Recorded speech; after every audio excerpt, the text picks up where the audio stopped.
Sorry बेटा, मैं अभी आपको अभी कांटेक्ट करती हूँ। आवाज आ रही है आप लोगों को? हेलो बेटा।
हाँ बेटा, मैं आप लोगों के लिए लोड कर रही थी आईसीयू केस स्टडी। अब वो केस स्टडी जो है वो लोड नहीं हो रही मेरे से, क्या करूं?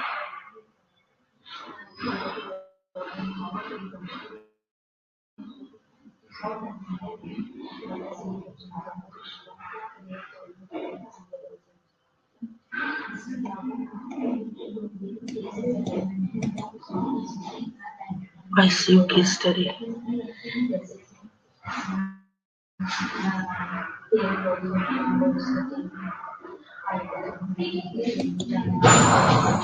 अब इसको मैं लोड कर रही हूँ और ये मेरे से लोड नहीं हो रहा।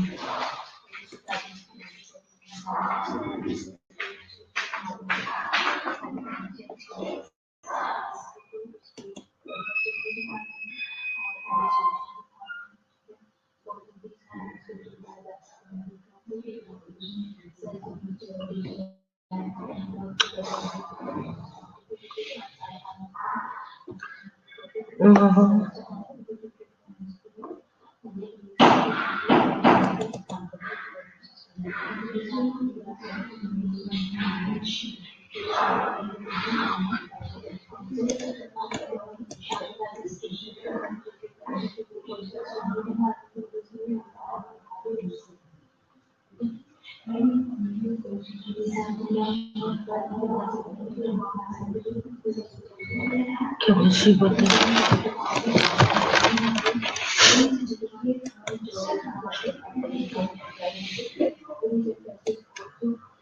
ये पूरा क्यों नहीं खुल रहा?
अब ऐसा है कि हेलो, एक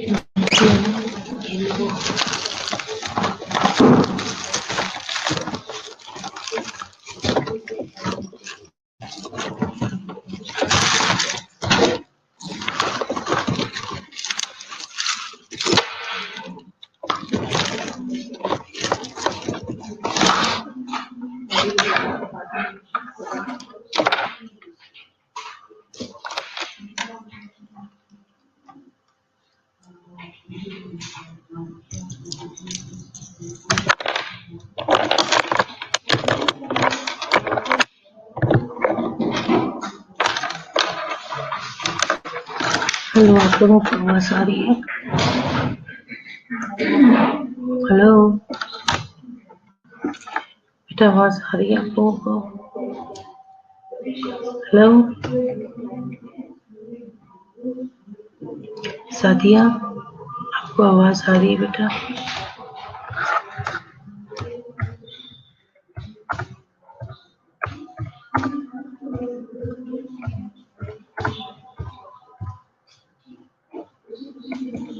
हेलो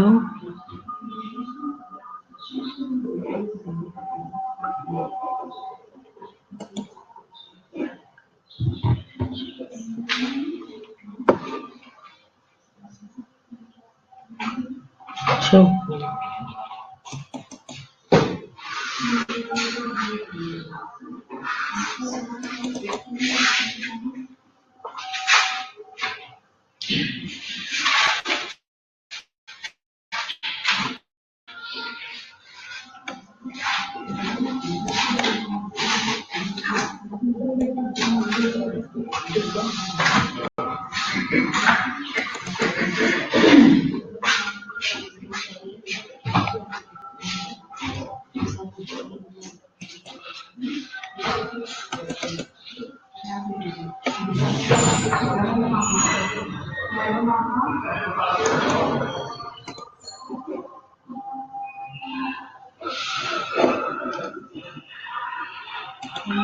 यार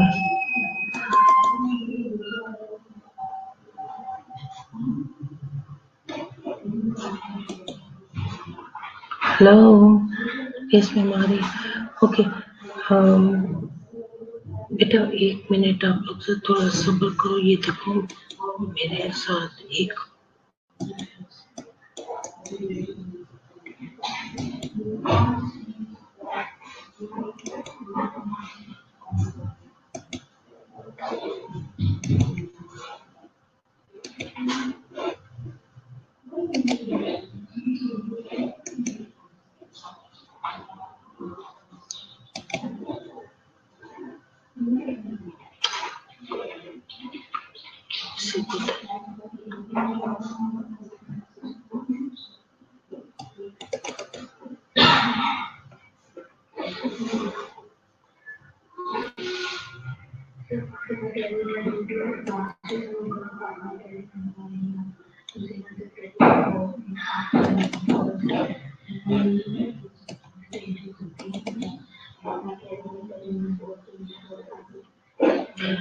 alright.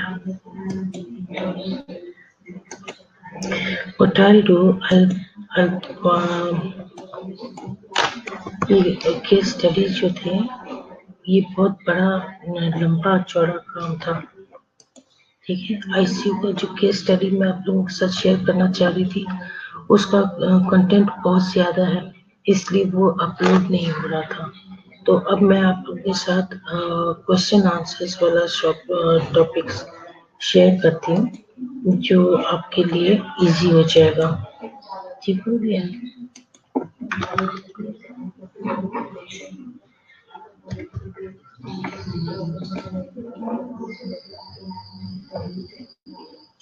ऑलराइट,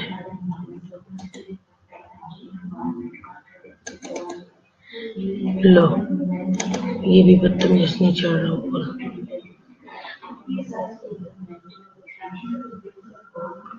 जो टेस्ट फॉर्मेट से वो तो कुछ चढ़ ही नहीं रहा है।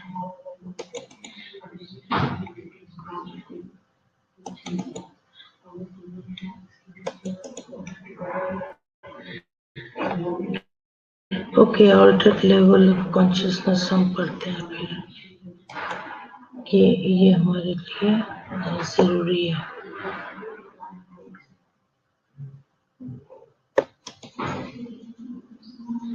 ये भी टाइम नहीं रोकना चाहिए।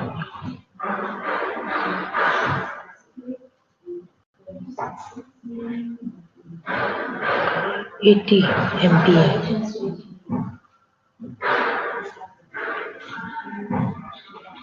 6 आ गया।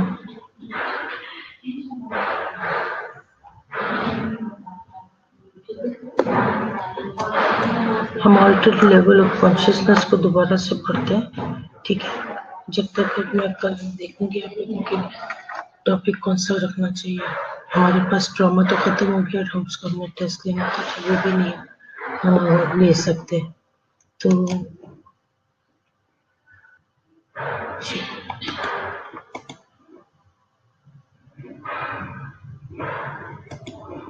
ठीक है, ऑल्टर्ड लेवल ऑफ कॉन्शियसनेस जो हम लोग पढ़ चुके हैं, इसको हम रिवाइज करते हैं कि ऑल्टर्ड लेवल ऑफ कॉन्शियसनेस में क्या होता है। कॉन्शियसनेस जो है is defined as being awake, ठीक है, या फिर aware of both one self and one surrounding, या फिर हम कह सकते हैं कि human awareness of both internal and external stimuli, that is consciousness, right?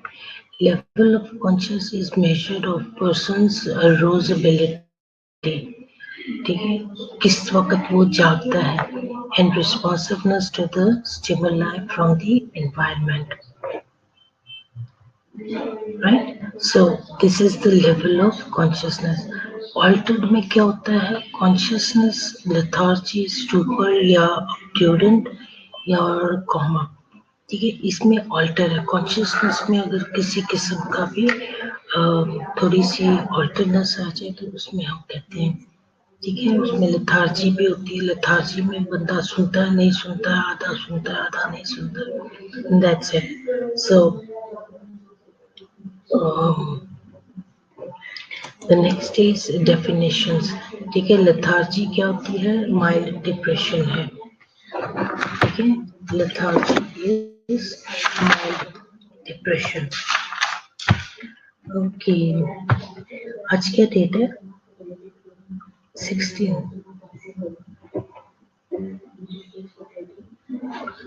हमारे पास है रुबाना, जेलियस, सादिया, हबीबा, सहर,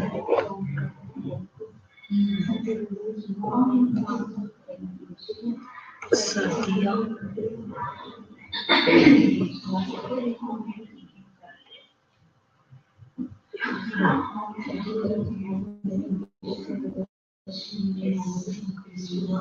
हबीबा, अभी 1 2 3 4 6 7।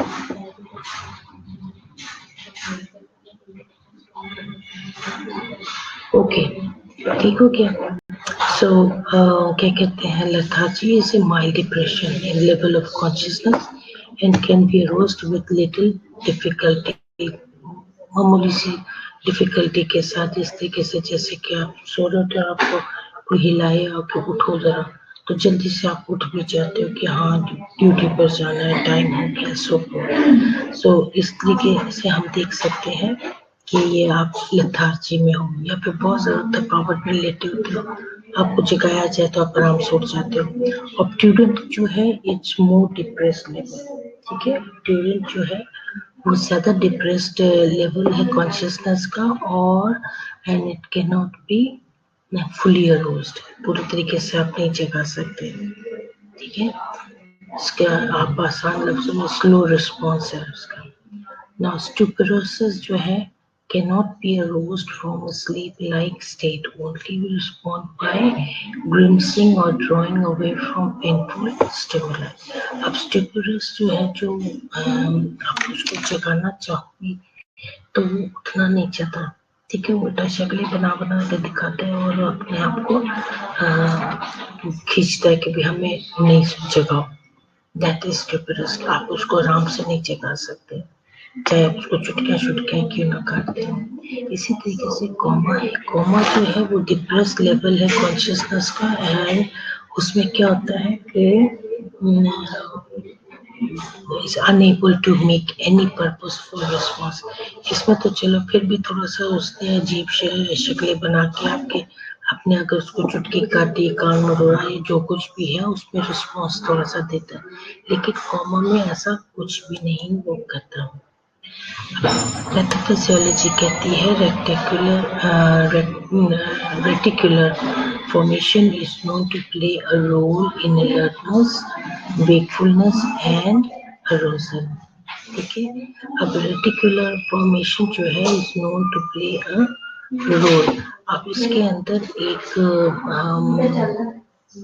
रोल है जो कि क्या करता है कि आपको जगाने में, उठाने में थोड़ा सा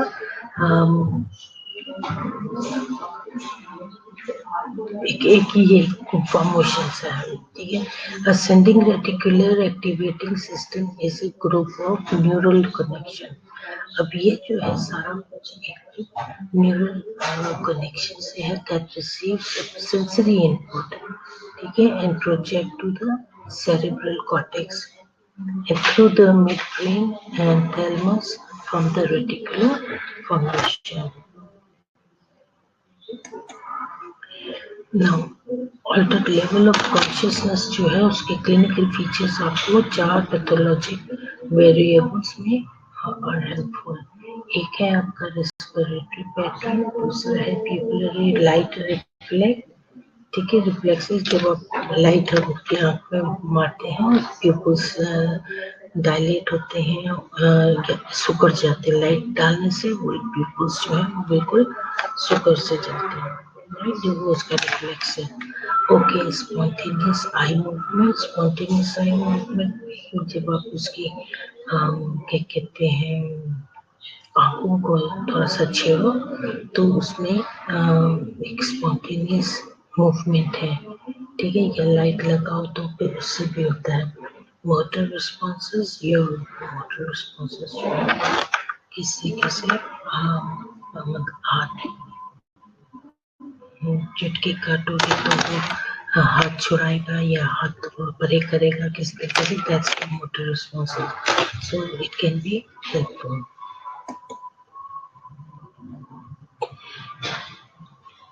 रेस्पिरेटरी पैटर्न में क्या होता है कि ventilation is governed by the lower pons and medulla. अब अपने अगर आप ब्रेन स्ट्रक्चर देखें तो ब्रेन स्ट्रक्चर में आपको पता लगेगा कि जो वेंटिलेशन है यानी कि रेस्पिरेशन उसका जो है ये गवर्न करता है आपके लोअर पोन्स में और मेडुला में, modulated by forebrain and cortical center. Patterns from rostrocordial environment में change stroke respiration है, ठीक है।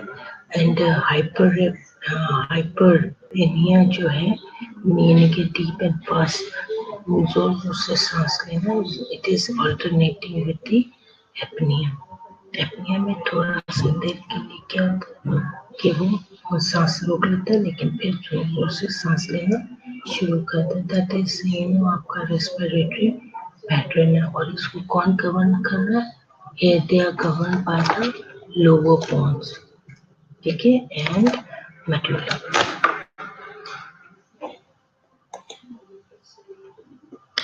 Then comes the central neurogenic hyperventilation. अब central neurogenic hyperventilation क्या करता है? It is regular and rapid respiration.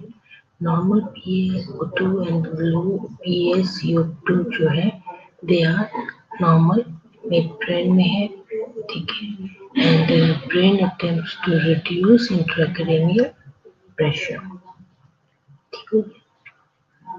Okay, then apneistic breathing. Apneistic breathing क्या होता है?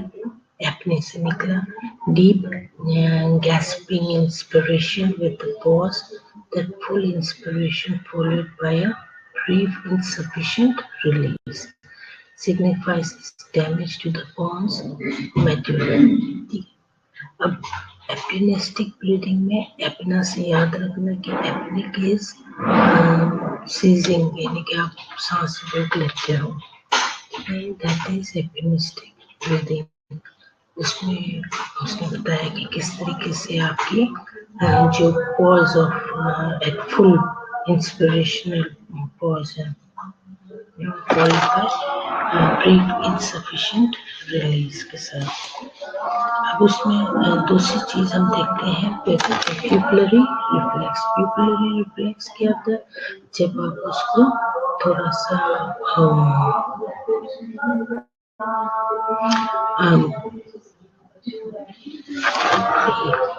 एक मिनट,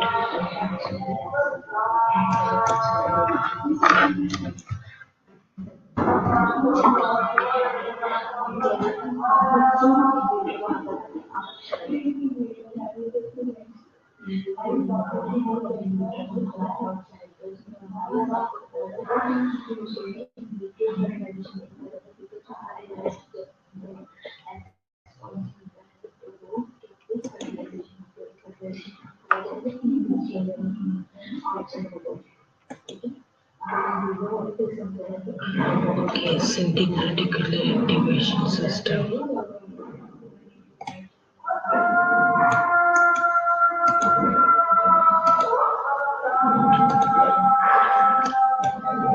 ओके, यहाँ पे मैं आपको बताती हूँ कि ARAS से क्या बनता है।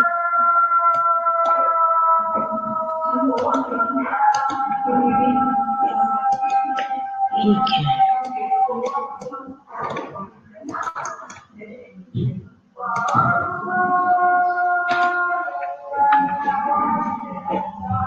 ठीक है क्या? ARAS से क्या बनता है? सेंडिंग रेटिकुलर एक्टिवेटिंग सिस्टम जो है is also known as extra thalamic control modulatory system, or simply the reticular activating system is a set of connected nuclei in the brain of the vertebrates that is responsible for regulating wakefulness and sleep-wake transitions. ठीक, so ये pupillary pathway है. Pupillary pathway results to metabolic insult.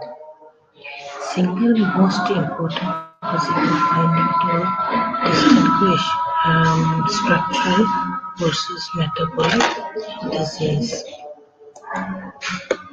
Bilateral enlarged and unreactive pupils में क्या होगा? That will indicate massive CNS dysfunction, right? And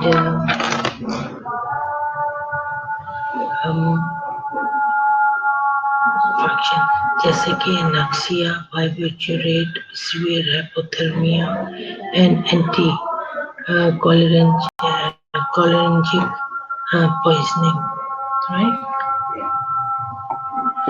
अब उसमें है कि जो पिन पॉइंट प्यूपल्स हैं, पिन पॉइंट बिल्कुल बारीक से हो जाते हैं, इंडिकेट्स पॉइंटाइन हेमरेज, ठीक है। ओपिएट्स, ऑर्गेनोफॉस्फेट पॉइजनिंग, उसमें पिन पॉइंट प्यूपल्स होंगे। जैसे कि आप उसके आँख पे लाइट मारोगे, बिल्कुल पिन पॉइंट जैसे नहीं होते हैं,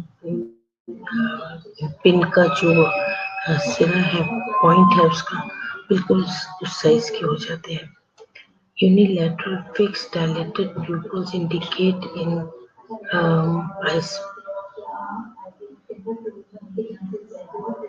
bilateral expanding mass and possible herniation. ये है आपका fixed dilated pupils में।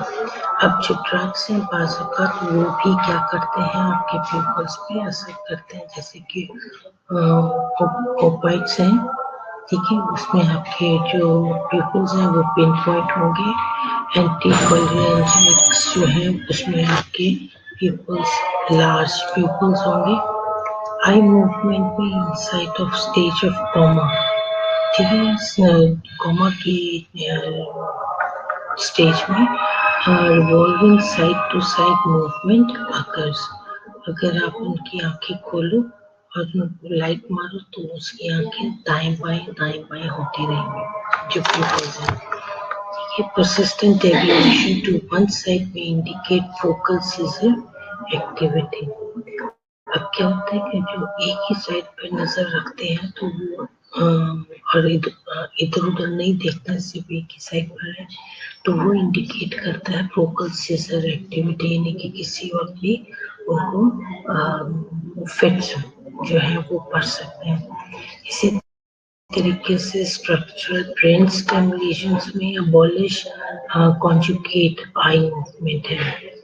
ठीक है, अब अबॉलिश कॉन्जुगेट जो है उसको हम कैसे बताएंगे? इसमें भी ब्रेन स्टेम में जो है मैं 1 मिनट आपको बताती हूँ।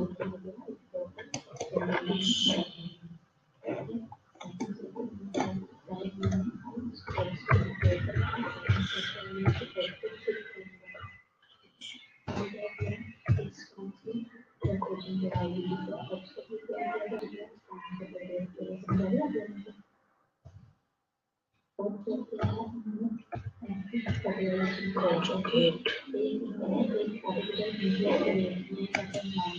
Polish conjugate deviation.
ओके, इसका मतलब है कि आपका जो आई का जो डेविएशन है, जो नजर है, वो एक ही साइड पे जा रही है। ठीक है, oculocephalic reflexes is a doll eye. ठीक है, बुढ़िया है ना, इसकी आँख खोलो, जिधर उसका सिर घुमाने लगोगे उधर उधर उसकी आँख खोलनी शुरू हो जाएगी। ठीक है, मेरे ख्याल से आगे तस्वीर भी होगी जिसमें वो आपको बताएंगे। 1 मिनट, ये है। ठीक है, अब thermic doll eye head to left, अगर आप उसके हाथ सर इधर घुमाएंगे इसकी आंखें इधर हो जाएंगी, आप सीधा करोगे उसकी आंखें सामने होंगी। अब आप राइट की तरफ घुमा दोगे तो अब उसकी आंखें लेफ्ट की तरफ जाएंगी। तो ये है आपके पास ओकुलोसेफेलिक यानी कि डॉल्स आई है। और कैलोरिक जो रिस्पॉन्स है उसमें आप देख सकते हो ये नॉर्मल टॉनिक रिस्पॉन्स है। इसमें आप क्या कर रहे हो, यू आर लुकिंग, कान अगर आपके इस कान में डाली है कुछ सिरिंजिंग के लिए तो वो आप उसकी तरफ देख रहे हो। बस ये कौन मुझे बुला रहा है? 1 मिनट बेटा। हेलो, कोई बात नहीं, मैं कार्ड यूज कर लूंगी। Okay, thank you.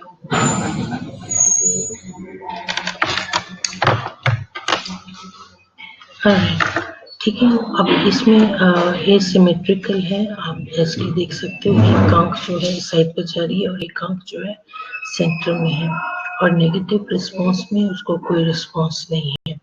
उसके कान में अगर इरिगेशन कर भी रहे हैं तो उसको कोई रिस्पॉन्स नहीं है, वो सामने की तरफ ही देख रहे हैं, दैट्स नेगेटिव। ठीक है, सो ये मैंने थोड़ा सा आपको जो कॉन्शियस ऑफ लेवलनेस है उसके बारे में, आपका कितना उसको उसके हाथ, अगर आप उसका हाथ पकड़ो स्क्वीज करने को बोलो तो वो आपका हाथ कितना स्क्वीज कर सकता है, उसके टेंडन रिफ्लेक्सेस जो है वो नॉर्मल है या एसिमेट्रिक है, यानी कि एक हाथ का तेज है एक हाथ का कम है या प्रेस ही नहीं कर पा रहा, जो भी है। ठीक है, ये उसके मोटर रिस्पॉन्सेस होंगे। Assess if patient can localize motor responses to determine level of brain lesions. अब आपको उससे उसके मोटर रिस्पॉन्सेस से पता लग जाएगा कि उसका ब्रेन का लेवल, उसके लेजन्स कितने हैं, कितना रिस्पॉन्स है उसका। डिकॉर्टिकेट पोस्चरिंग, ठीक है, अब आप उसके पोस्चर्स को देखोगे with elbow, you can see the elbow here and wrist and fingers flexed and extended and rotated inward. पाँव जो है उसके अंदर की तरफ फोल्ड हुए हैं, हाथ की मुट्ठी देखो, उसकी हाथ की मुट्ठी बिल्कुल बंद है और this is called the decorticoid and decorticate positioning. Lesion in cortex or subcortical white matter. ठीक है, अभी it is rotated all inside, तो आपको पता लग जाना चाहिए कि उसका जो कॉर्टेक्स है, लीजन जो कॉर्टेक्स है लीजन में, या सब कॉर्टिकल वाइट मैटर जो है दैट इज इन्वॉल्व।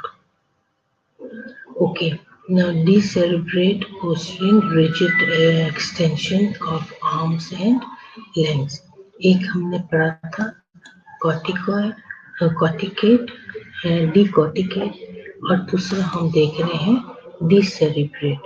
ठीक है, डिसेरिब्रेट पोजीशनिंग में क्या होता है, रिजिड है, ठीक है, आकड़ी है, आकड़पन आ जाता है, रिजिड है, extension of arms and legs. अब इसी तरीके से आप देखो उसके आर्म्स की पोजीशन बैक की तरफ, ठीक है, और ये जो जैसे फुट ड्रॉप होता है ऐसे इसके पाँव हैं, जैसे फुट ड्रॉप्स हो रहे हो, पाँव के टोस देख रहे हो आगे की तरफ है, और इसमें जो हमने क्या कहते हैं डिकॉर्टिकेट में हमने देखा था, तो जो पाँव है वो अंदर की तरफ मुड़ते हैं। ठीक है, ग्लास्कोकोमा स्केल, ग्लास्कोकोमा स्केल, आप लोग सारे इधर ही हो, गायब हो गए हो सारे। हेलो हेलो, जूलियस गायब हो गया, लुबाना सो गई, सादिया तो जाग रही होगी। अभी तो तबीयत कैसी है बेटा, सो गई है जाग रही है, सब गायब है, कोई जवाब नहीं है। ओके, ग्लास्कोकोमा स्केल्स में हम देखते हैं कि न्यूरोलॉजिकल स्केल है, जाग गया झूठा। ओके, न्यूरोलॉजिकल स्केल है जिसको हम देखते हैं that aims to give a reliable objective way of recording.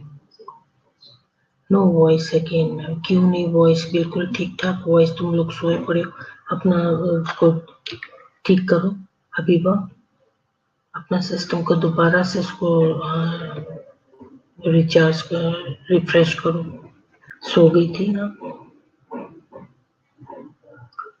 इसको रिफ्रेश करो, अभी आवाज आ जाएगी। जूलियस को आवाज आ सकती है तो तुझे भी आएगी। Okay, it's a neurological scale that aims to give a reliable, objective way of recording the conscious state of a person for initial and well as subsequent assessment. ठीक है, हेलो, आवाज आई कि नहीं आई हबीबा?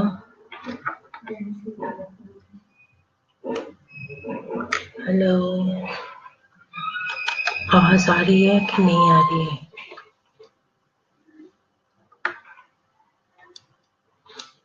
हेलो बेटा, जवाब तो दे दे कि आवाज आ रही है कि नहीं। हो गया, ठीक हो गया। सो ये आपका न्यूरोलॉजिकल स्केल है। When somebody asks what is Glasgow Coma scale, just let them know it's a neurological scale है। Okay, now here you can see eye opening, motor response and verbal response। ठीक है, इसके साथ साथ ही आप उसको counting करते हो। अब ये मैं आपके लिए इसलिए दोबारा से कर रही हूँ क्योंकि आपके पास जो केस स्टडी होगी उसमें जब आप न्यूरोलॉजिकल डिसऑर्डर्स में चाहोगे या उसके केस स्टडी लोगे तो उसमें बेटा आपको पता लगेगा कि ग्लासगो कोमा स्केल का आपने किस तरीके से नंबरिंग करनी है।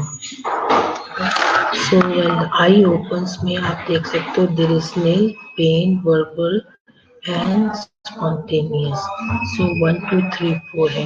If the patient says कि भी आंखें नहीं खोल रहा, ठीक है, तो आप you will give 1 point। अगर वो spontaneously आपकी आवाज सुनने पर आंखें खोल लेता है, you will give 4 points। So इसी तरीके से motor response में nil है, abnormal extension, flexion, weak flexion, and localizing and obeys command। So 1, 2, 3, 4, 5, 6 है इसमें, ठीक है। वर्बल, अब आप खुद ही देख लो, आई ओपनिंग को 1 पॉइंट दे दो, सेकंड को आप वर्बल रिस्पॉन्स दे दो 1, 2, 3, 4, 5 है, और मोटर रिस्पॉन्स को 1, 2, 3, 4, 5, 6। तो फिर इस तरीके से आपको हमेशा याद रहेगा कि किस में 6 है और किस में 5 है। राइट, वर्बल रिस्पॉन्स में इनकम्प्रिहेंसिबल है, इनएप्रोप्रिएट है, कंफ्यूज्ड है, ओरिएंटेड है। सो अब अगर आप इसके टोटल स्केल को देखो तो ये आपके पास 15 आते हैं। ठीक है, अब उस 15 स्केल में आप इन सब में से 1, 2, 4 नंबर लोगे। फॉर एग्जाम्पल आई ओपनिंग में आपने 2 नंबर दिए, एबनॉर्मल ओपनिंग में आई एब्डोमिनल एक्सटेंशन में आपने 2 नंबर दे दिए, वर्बल रिस्पॉन्स में आपने 2 नंबर दे दिए। सो 2 into 4 into 6, 6 into 15, ये टोटल नंबर हो जाते हैं। सो विच इज नॉट गुड। सो आपने इसके स्केल्स को देखना है कि इसकी स्केल क्या कहती है। Now severe with the CGN is less than less than जो है 8 है, मॉडरेट में 12 है। जो जब CGS का आप देखते हो तो 9 to 12 जो है वो मॉडरेट है, और माइनर में which is more than 13। Now what are the causes? उसका ब्रेन खोल कर देखो कि what are the causes? Altered level of consciousness, one of the most difficult diagnostic and management problem है ये, ठीक है, और इसमें it requires quick action to avoid irreversible damage। कोई भी irreversible damage हो गया उसको आप नोट करोगे। and then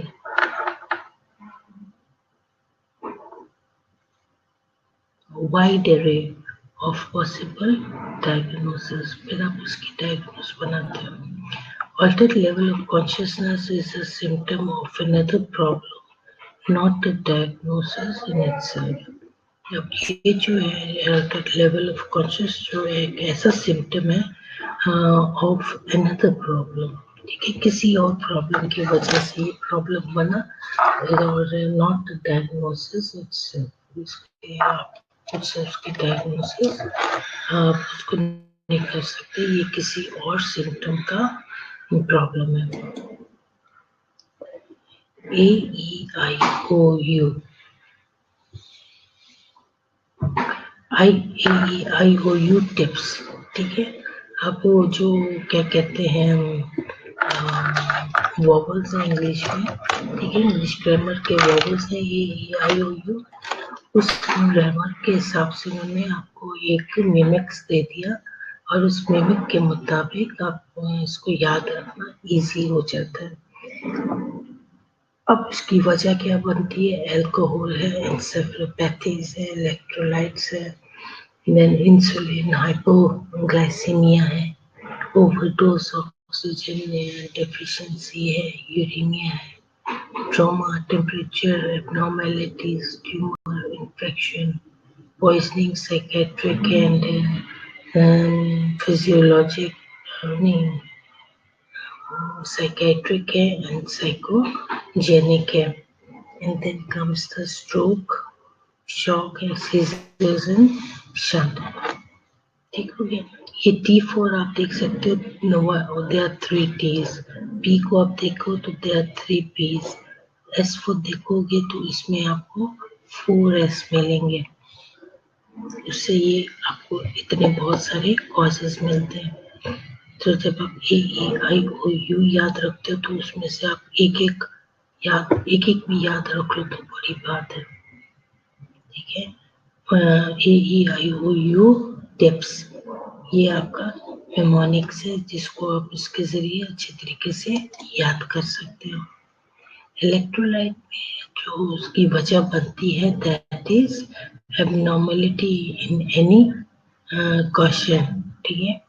उसके अंदर सोडियम, कैल्शियम, मैग्नीशियम, फास्फोरस में कोई भी एबनॉर्मलिटीज हो सकती है। मेटाबॉलिक एसिडोसिस या एल्कलोसिस। हाइपोग्लाइसीमिया जो है उसमें आप जो सबसे जो है वो मोस्ट कॉमनली अगर आप देखो तो आपको उसमें then hyperglycemia, especially new onset diabetes, have a altered level of consciousness due to hyperosmolarity and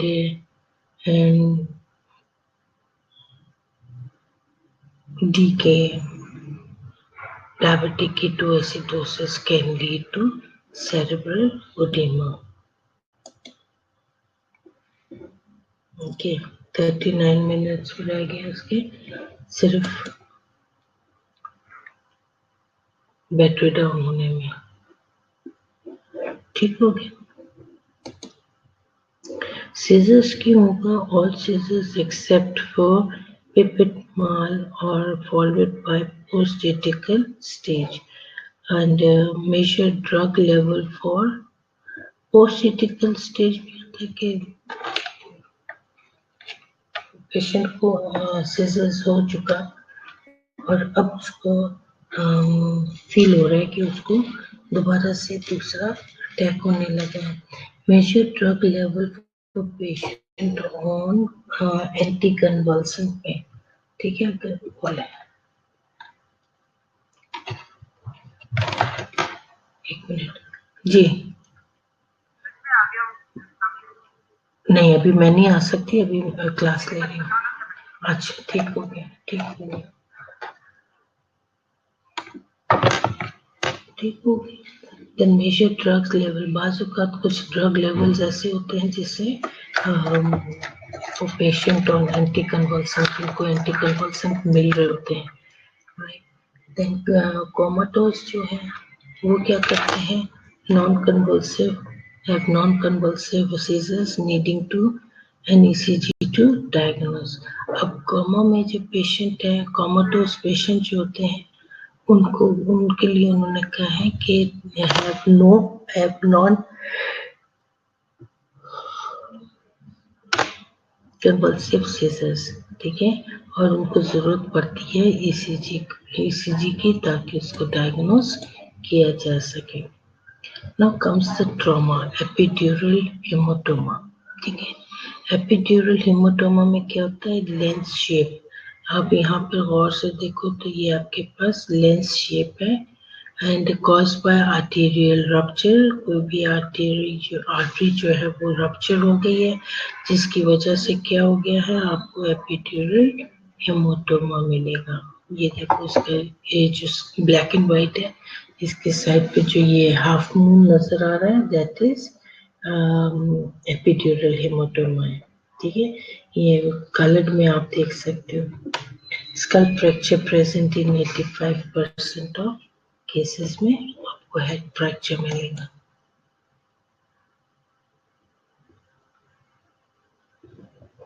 सब ड्यूरल हेमाटोमा, सब ड्यूरल हेमाटोमा में ये जो आपको ग्रीन पार्ट नजर आ रहा है मोटा सा, ये है एपिड्यूरल हेमाटोमा।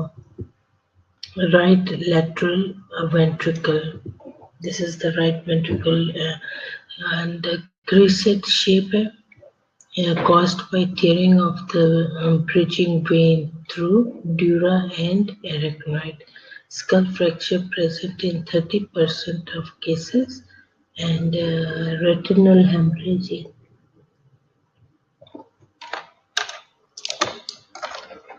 75% ऑफ केसेस में।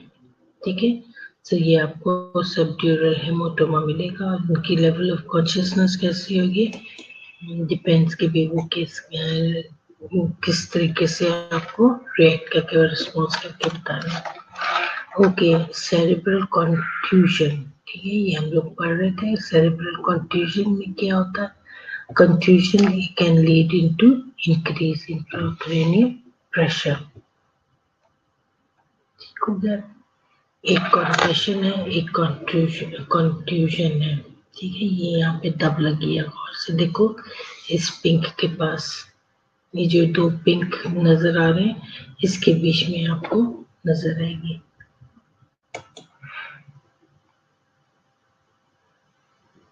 Next comes the meningitis. Meningitis में हम देखते हैं बैक्टीरियल है और नॉन बैक्टीरियल है। बैक्टीरियल जो है वो most common infection severe enough to cause. Habiba किधर चली गई, इफ्रा सो गई होगी, एवरीबडी गेट अप, सारे गायब हो गए हो। इफ्रा कॉल, कॉल एवरीवन। मैं एब्सेंट लगाऊंगी, जो लास्ट में मैं जो लूंगी ना उसमें मैं बस एब्सेंट लगाऊंगी। 3 लोग रह गए हैं सिर्फ। हेलो, मैंने सबकी एब्सेंट लगा देनी है।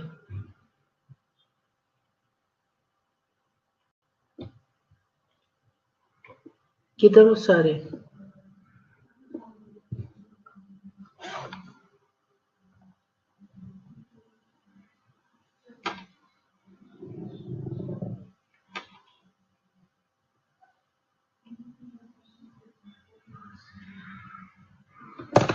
बात सुनो।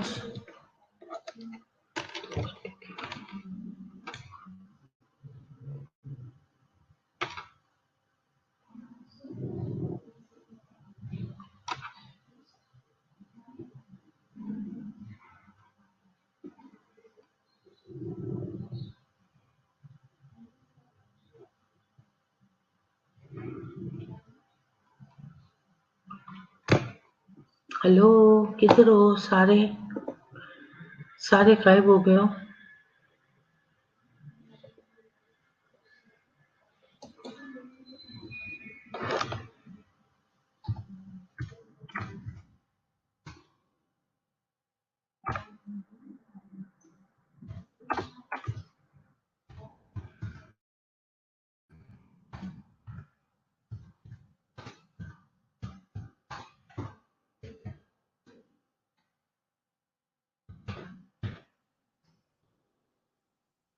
Habiba, I am here.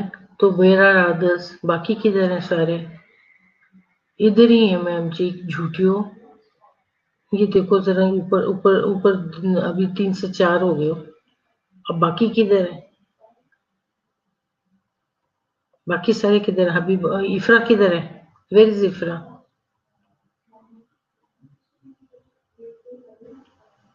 Lubana, Sadia, Sahar, where are you all?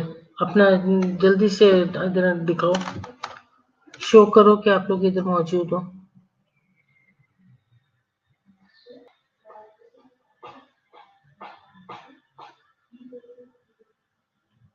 Habiba सो गई थी ना? इफ्रा को बुलाओ, call इफ्रा।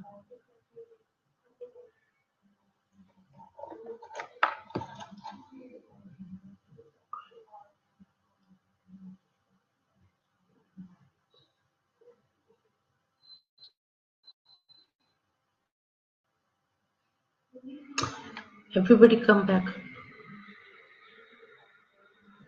Okay, where is इफ्रा? CR को इधर मौजूद होना चाहिए। ऐसी कोई सुस्ती है ना हमारे पास। ये call Habiba, call इफ्रा। Julius, Julius को भी बुलाओ।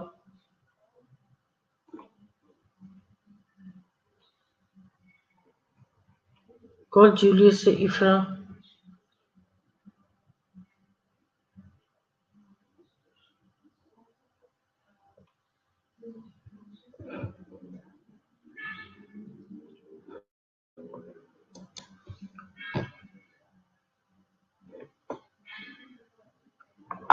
अब अगर ब्रेन में आपके एब्सेस है तो इट इज इन्फेक्शन में आपके पास क्रॉनिक साइनसाइटिस है, chronic otitis, dental infection, endocarditis और uncorrected cyanotic congenital heart disease है, can increase the risk. What is encephalitis? Encephalitis जो है वो इन्फ्लेमेशन है आपके ब्रेन में, ठीक है। क्यों वजह बनती है? वायरल इन्फेक्शन की वजह बनती है। सबसे मोस्ट कॉमन डेविएटिंग कॉजेज जो है दैट इज डेथ और permanent neurologic damage in 70% of cases.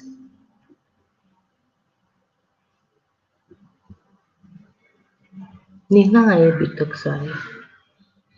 Habiba ने नहीं बुलाया सारों को। जूलियस को बुलाओ, इफ्रा को बुलाओ।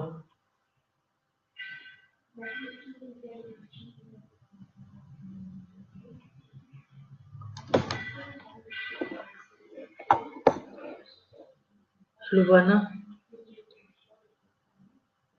बेटा इनको बुलाओ वरना मैं एब्सेंट लगाऊंगी। ऑनेस्टली कह रही हूँ।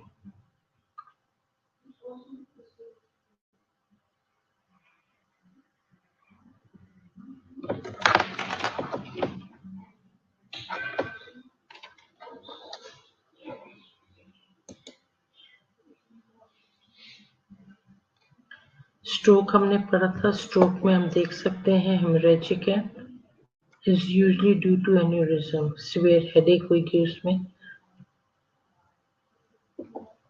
जाग गई है सिद्रा? अस्सलाम वालेकुम present ma'am. I'm calling Ifra. Where is Ifra? The CR. CR को बुलाओ। वो बस अपना ऑन करके तो गायब हो गई है। यही तो मुसीबत है आप लोगों को, कोरोना लग जाता और फिर यहाँ पे मुसीबत हमारे लिए।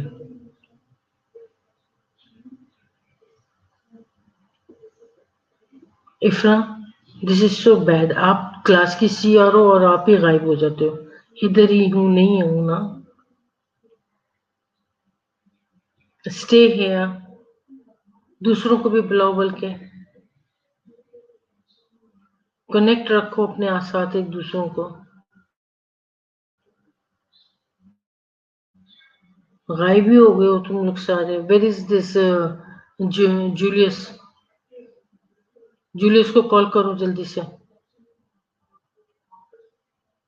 फिर बोलेगा मैं भी इधर ही हूँ। मैं उस वक्त से पूछ रही हूँ और कोई भी नहीं जवाब दे रहा।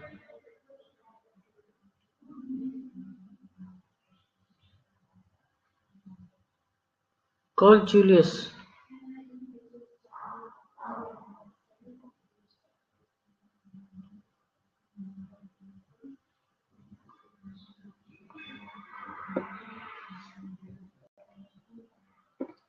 आप लोग टोटल 7 थे यहाँ पे मेरे पास, और अब आप लोगों में से एक भी नहीं, सारे ही गायब हो गए।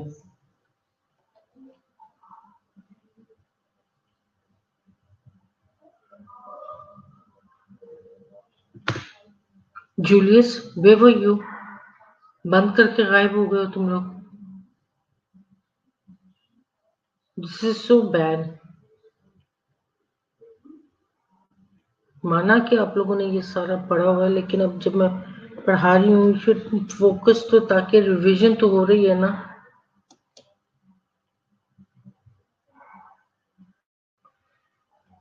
स्ट्रोक में थ्रोम्बोसिस है या एम्बोलिक है, ठीक है, और उसमें एम्बोलिक में एम्बुलेट होता रहता है जो क्लॉट है। हाइपोक्सिया इससे आपके जिस्म में जो ऑक्सीजन लेवल है वो कम हो रहा हुआ है, उसकी क्या वजह बनती है, ये सारे आप लोगों ने पढ़ चुके हुए हो, लेकिन हम लोग उसकी सिर्फ रिवीजन कर रहे थे और आप लोगों के बतने कोई। अभी मैं आप लोगों को वो क्या कहते हैं केस स्टडी अपलोड करना चाह रही थी, लेकिन केस स्टडी अपलोड नहीं हुई, ठीक है, ताकि मैं आप लोगों को समझा सकती कि इस केस स्टडी में आप लोगों ने क्लिनिकल में किस तरीके से उसको फिल अप करना है। आप लोगों का जो ये क्लिनिकल का परफॉर्मा होगा उसको आप लोगों ने किस तरीके से अपनी केस स्टडी में पूरा करना है। Who is this 8th person?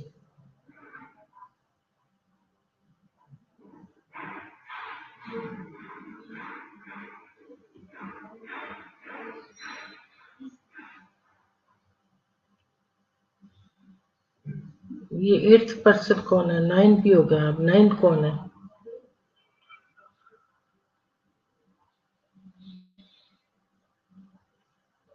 और वो क्या नाम है उसका दूसरा? रोनाल्ड, मिस्टर रोनाल्ड डक नहीं आया अभी तक।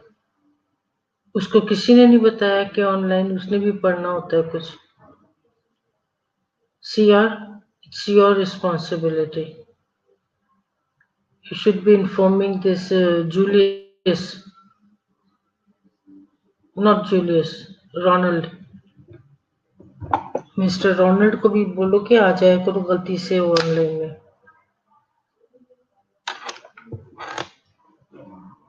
ठीक है। सो इसके अंदर हम देखते हैं टेम्परेचर में हाइपोथर्मिया है, हाइपोथर्मिया है। इन्वेस्टिगेशन में you will go for brain, CT, MRI, ठीक है। ग्लूकोज लेवल में आप इलेक्ट्रोलाइट्स है, LFT है, BUN है, PT, PTT है, कैल्शियम है, ABGs है, सीरम है, अमोनिया, ये सारा आपका चेकअप होता है। ट्रीटमेंट में बेसिक ट्रीटमेंट है कि आपने उसकी एयरवे को क्लियर रखना है, आपने उसको मेंटेनेंस इंडिकेटेड सेक्शन है। बेटा ICU से रिलेटेड, कार्डियक से रिलेटेड आपको और क्या चाहिए जो कि मैं आपको पता नहीं यहाँ से ये वो कैसे हम अपलोड करते हैं, क्या कहते हैं वीडियो, पता नहीं वीडियो हम कैसे शेयर करेंगे।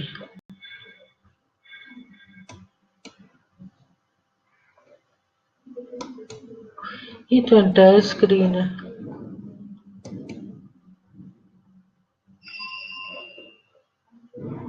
मुझे नहीं आता, मुझे काश समझ में आए कि मैं इसके अंदर वो कैसे करूंगी। वीडियो ऑन, वीडियो नो, लो जी वाइट स्क्रीन ऑन हो गई, वाइट बोर्ड ऑन हो गया, ठीक हो गया। अब इसको हमने कैसे खेलना है? रबर पेंसिल है, ओहो, इसको कैसे लिखेंगे?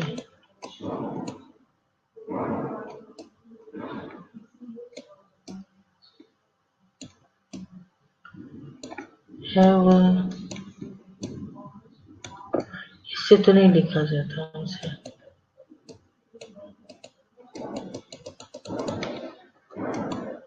क्लियर किया,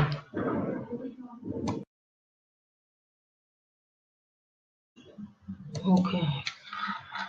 so this is, you establish N airway, उसकी मेंटेन करोगे, इंडिकेट सक्शन करोगे अगर उसको सक्शन की जरूरत है।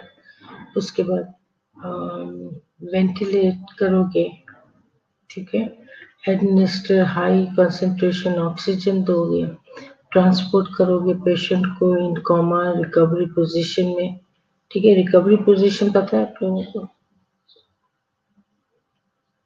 बहुत बहुत से लोग रिकवरी पोजीशन में सो जाते हैं, उनके सोने का स्टाइल ही रिकवरी पोजीशन है, ठीक है। एक साइड पे होके एक हाथ ऊपर, एक हाथ कमर के पीछे रख कर लेते हैं और एक पाँव नीचे वाला पाँव सीधा और ऊपर वाला पाँव फ्लेक्स होता है। So that's recovery position with the cervical collar and backbone.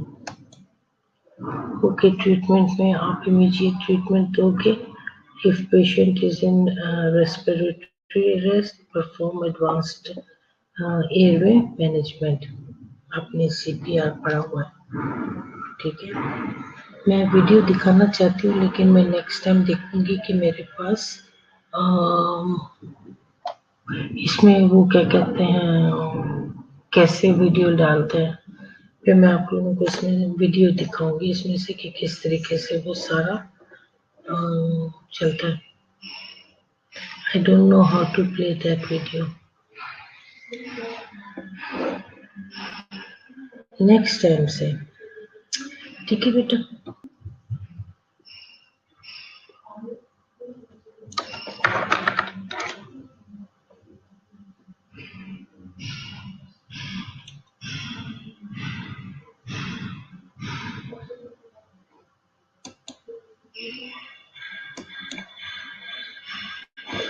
So this was all about, ये आप लोगों ने वैसे भी पढ़ लिया हुआ एक दफा।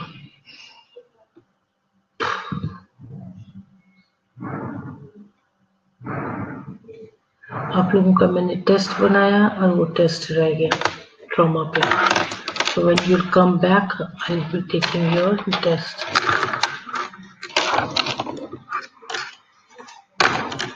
क्योंकि मेरा ये बैटरी जो है बिल्कुल अब एंड पे आ गई है, ठीक हो गया, और ये किसी वक्त भी बंद हो जाएगी।